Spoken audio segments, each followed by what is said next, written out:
Practice listening test for Ielts, version 10. Instructions. You will hear a number of different recordings and you will have to answer questions on what you hear. There will be time for you to read the instructions and questions, and you will have a chance to check your work. All the recordings will be played once only. The test is in 4 sections. Write all your answers in the listening question booklet. At the end of the test, you will be given 10 minutes to transfer your answers to an answer sheet. Now turn to Section 1. Section 1. In this section, you will hear an interview. Steve Brown applied to the Summer Festival Centre for a job. He was invited for the interview. As you listen to the interview, answer questions 1 to 3 by circling the correct letter. First, you will have some time to look at questions 1 to 3.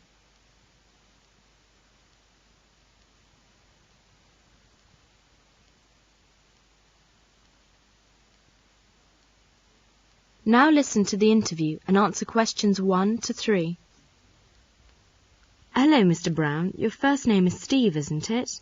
Yes, Steve Brown. Would you tell me how old you are? I'm 22. And what do you do? Nothing at the moment, but I'm going to start teaching in September. I see. So, why have you applied to the Summer Festival Centre for this job? Because I enjoy meeting with people. Can you cook? Yes, I'm quite good at cooking. Have you got a driving licence? Yes, I passed my test 4 years ago. What is your favourite sport? I like many sports, such as swimming, tennis, football, but my favourite sport is cycling. Are you able to play any musical instruments? Yes, I can play not only the piano, but also the guitar. It sounds fine. Would you like to ask any questions? Yes, I'd like to know how long the festival will last. 4 weeks. And can you tell me how much the salary is? Yes, it's £100 per week.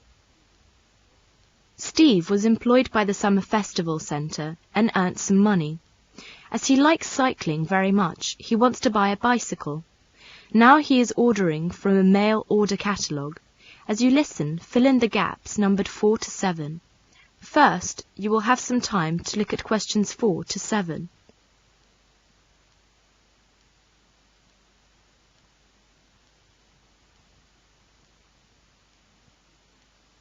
Now listen carefully and answer questions 4 to 7.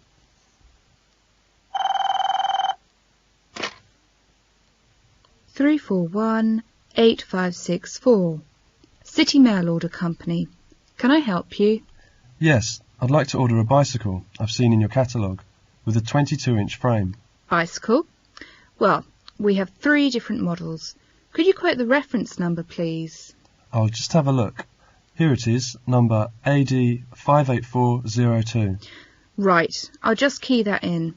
That's the touring model at £185. No, wait a moment. I want the sports model. If you check, sir, you'll see that the sports model one is £249.50. The reference number is AD 58412. I see. It's the sport model I want. Will you take the order down? Sure. Could I have your name and address, or do you have an account number? Well, I might have, but I can't tell you what the number is right now. We can look it up at this end. It doesn't matter. Would you give me your name and address then? Yes, it's Steve Smith of 31 Green Road, Euston Centre, London, NW1 4ER. Sorry, I didn't catch the address. Could you repeat it? Yes, it's 31 Green Road, Euston Centre. I'll spell it. EUSTON, London, NW1 4ER. So it's for Mr. Steve Brown, 31 Green Road, Euston Centre, London, NW1 4ER. And how would you like to pay, sir? By cheque or by credit card? I'll pay by cheque, as usual. When can I expect it? It should reach you within 3 weeks. Let us know if it doesn't. We'll enclose the bill with the bicycle. That's okay. Thank you. Goodbye. Thank you for calling, Mr. Brown. Goodbye. Continue to listen to the third part of this section. About 2 months later, the City Mail Order Company called Steve Brown about the non-payment of the bill. As you listen, look at the statements and write T if the statement is true, F if the statement is false. or N if there is no information given. First, you will have some time to look at questions 8 to 10.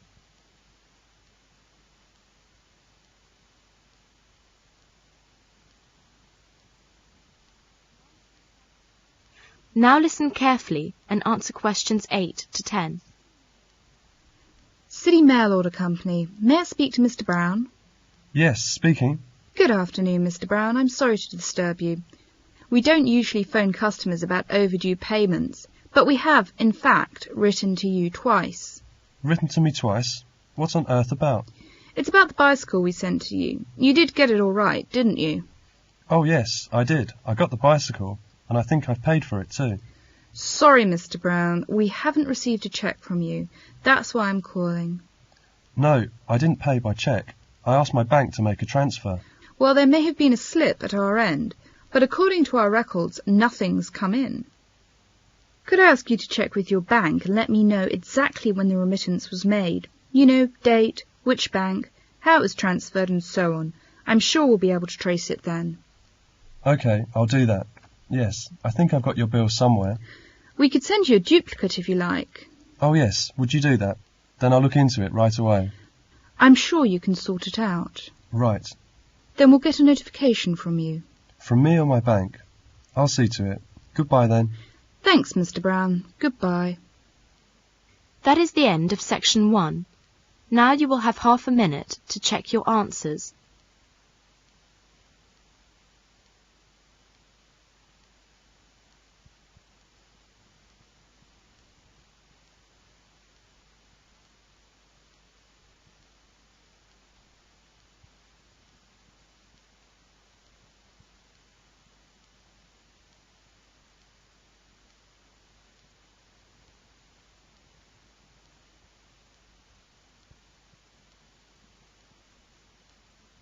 Now turn to Section 2.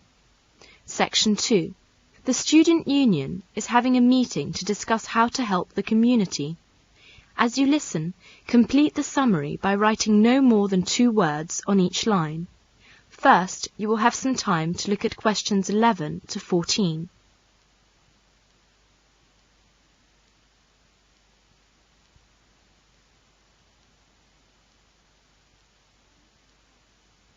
Now listen carefully and answer questions 11 to 14.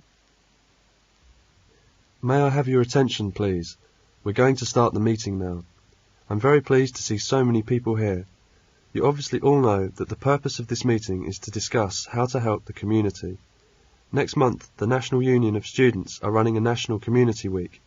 They've asked us to cooperate in any way we can. The idea is that all students should give up some of their time to help the community. Surely that's what we do in Rag Week. Does that mean we're going to do this sort of thing twice a year? No, not really. The scheme is nationwide. It has 2 aims: to show the public that students are responsible members of society, and to show students ways in which they can give really practical help to the community. The National Union of Students haven't made any suggestions. They want the students in each area to work out their own schemes. And really, that's the purpose of this meeting, to think up some ideas about the sort of help we can give. Let's discuss now. Any suggestions? It is Saturday morning. A group of students are going to help an old man in the community. As you listen, fill in the gaps numbered 15 to 17. Now you will have some time to look at questions 15 to 17.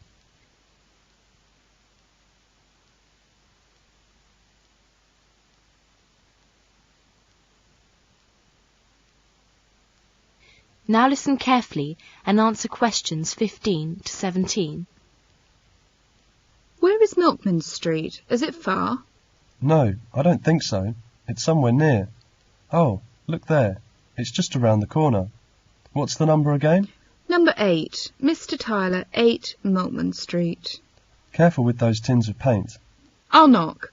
The welfare office said that they'd written to him to tell him we were coming. The curtains are all drawn. It doesn't look as if anyone's at home. He's probably watching TV. He's a long time coming. He'll be pleased to see us, I'm sure. Go away. I don't want any. Hello, Mr. Tyler. Is it Mr. Tyler, isn't it? We're the student volunteers. Engineers? I don't want any engineers. I've got a gas fire. No, Mr. Tyler, we've come to do your decorating. No, thank you. Not today. Perhaps you could open the door, Mr. Tyler. We've come to paint your kitchen. Well, why didn't you say so? We can come again tomorrow if it's inconvenient now. No. It's all right. Don't stay there at the front. Come round the back. I never use the front door, only the back. As a student volunteer, Diana is going to help an old lady in the community.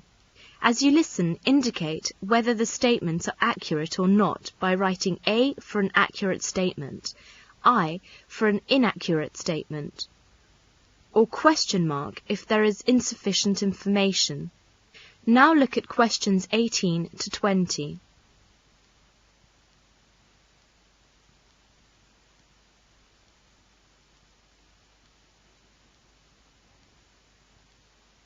Now listen and answer questions 18 to 20. Who is it? It's the student volunteer. Hello, you're the student volunteer, aren't you? Yes, good afternoon. The welfare office told me to come here. My name is Diana. Yes, they wrote to me about this. Come in, please. There, isn't that nice and comfy? That's lovely, dear. And warm too. It's really cosy in here. I wish I could get about a bit more, like you young people. I could go out and see my son and my grandchildren. They live in Edinburgh, you know. I don't see them often. My son has got a lot of work. I used to go out to work. That was after my husband died. Never worked when I was married, though. No? No, never. He used to say a woman's place is in the home. Yes, life's like that. I'll just dust these photos. That's him, the one in the middle of the front row. His moustache was lovely. That was taken when he was in the army. He looks very smart. Yes, he was. I can remember it as if it were yesterday. Well, there we are. I want you to read a book to me. You know my eyes are not very good now. Where is the book? It's on my desk. It is Little Dorrit by Dickens. You know the bit I like? It's on page 201. It describes Little Dorrit's love for her father. Ah, yes, here. She never left him. Nice and comfortable? Here, put this shawl around your shoulders. My husband used to read this book to me. She never left him all that night, as if she had done him a wrong which her tenderness could hardly repair. She sat by him in his sleep, at times softly kissing him. That is the end of section 2. Now you will have half a minute to check your answers.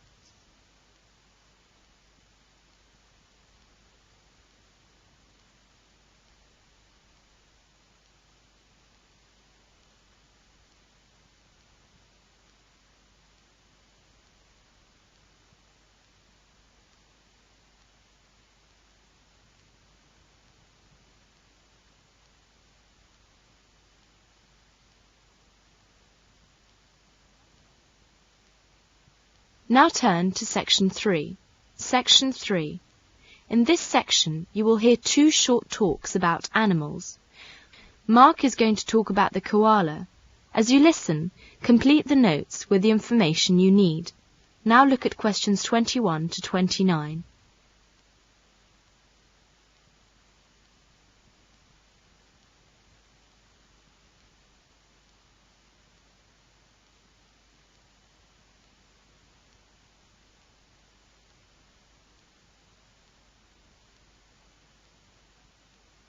Now listen to the first talk and answer questions 21 to 29. Good afternoon. Today we'll have 2 students, Mark and Philip, to talk about animals. Mark will be the first. Mark, please get straight down to business. Right. As you know, Australia has many unique species of animals due to its long geographical isolation, such as kangaroos, wallabies, koalas, wombats, dingoes, possums, platypuses, spiny anteteras, and so on. Today I'm going to talk about koalas. The koala is a sluggish, tailless, furry, arboreal marsupial. Koalas are different from state to state in colour and build. Probably because of differences in climate and diet. In Queensland, for example, koalas typically have a reddish or tawny colour. In New South Wales, koalas are greyish with ash-like flecking. In Victoria, they tend to be heavily built, with a shaggy coat of a brownish colour. Koalas tend to be solitary creatures. They come together to mate in spring and early summer. At mating time, the males are noisy and quarrelsome. Baby koalas are born approximately 35 days after conception.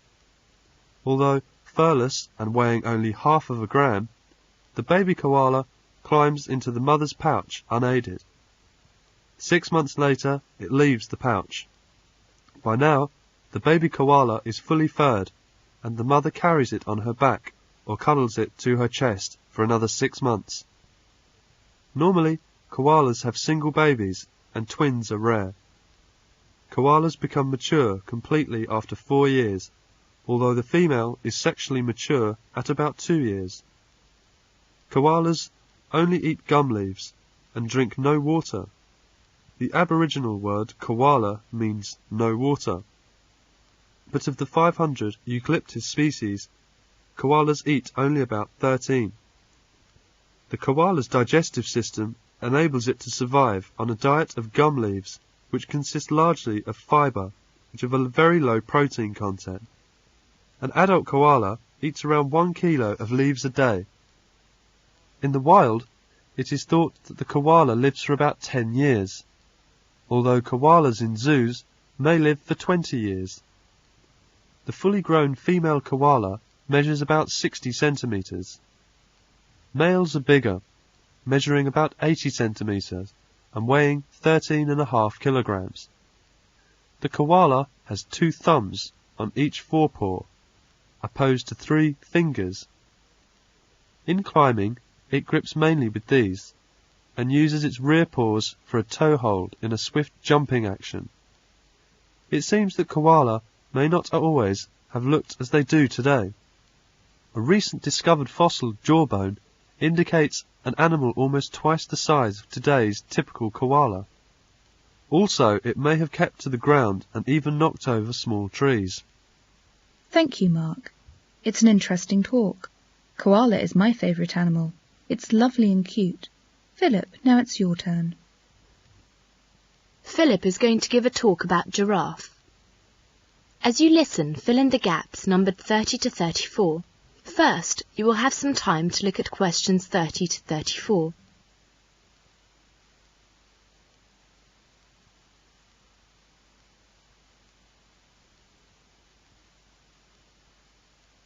Now listen to the talk and answer questions 30 to 34. Mark has talked about a small animal. I'm going to give you a talk about a very big one. It's the giraffe, a tall, long-necked, spotted ruminant. Male giraffes are usually about 6 meters tall. Half of the giraffe's height comes from its neck, which is longer than its legs. A baby giraffe is 2 meters tall at birth. It can stand up by itself within a few minutes and can run well in about 2 days. A giraffe has big brown eyes which are protected by very thick lashes. Since it lives in parts of Africa which are usually dry with a great deal of dust, the lashes are an important source of protection. It can also cover its nostrils in order to protect its nose. It has 2 short horns on its head. Like the camel, the giraffe can go a long time without drinking water. One source of water is the leaves which the giraffe eats from trees. Since it is so tall, the giraffe can reach the tender leaves at the top of a tree. Giraffes usually live in small herds and often feed with other animals. Giraffes have 2 methods of self-protection. If something frightens an adult giraffe, it can gallop away at about 50 kilometers per hour, or stay to fight with its strong legs. Well, that's all I know about giraffes. That is the end of section 3. Now you will have half a minute to check your answers.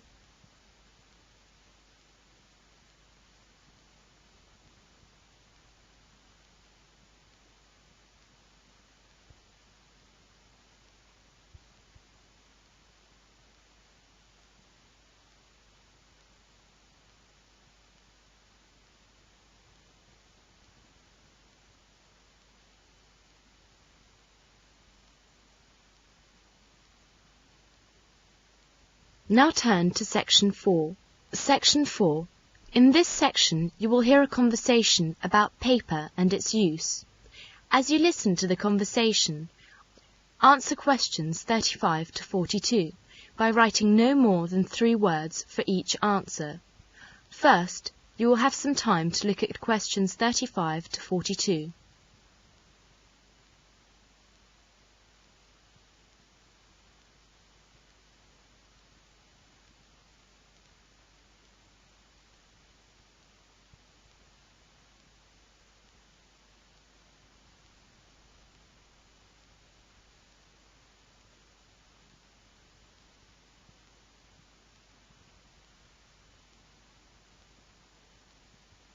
Now listen to the conversation and answer questions 35 to 42. Peter and Kate have met in the coffee bar and they are having coffee together. Hi there, how are you going with your tutorial next week? Oh, good. I've decided to talk about paper and its use. Fascinating, I'm sure. Yes, I think it's an interesting topic. Do you know how much paper you use every year? Well, I've never thought about that. I can't answer your question. I suppose you can tell me something about it. OK. It'll be good practice for my tutorial next week. How much paper does one person use every year? In 1900, the world's use of paper was about 1 kilogram for each person in a year. Now, some countries use as much as 50 kilograms of paper for each person in a year. This shows how far advanced the country is. You're right. Countries like the United States, Britain, Japan, Germany and Sweden certainly use more paper than other countries. I'm very interested in the history of paper. Are you going to talk about it next week? Yes, of course. Where was paper first made? In China. The Chinese first made paper about 2,000 years ago. China still has pieces of paper which were made as long ago as that. But Chinese paper was not made from the wood of trees. It was made from the hair-like parts of certain plants. In Egypt and the West, paper was not very commonly used before the year 1400. The Egyptians wrote on papyrus, a kind of paper made from the pith of the stems of tall aquatic cyperaceous plants. Europeans used parchment for many hundreds of years. What was parchment? Parchment was made from the skin of certain young animals. They were very strong. We have learnt some of the most important facts of European history from records that were kept on parchment. Oh, I see. How about paper in Europe?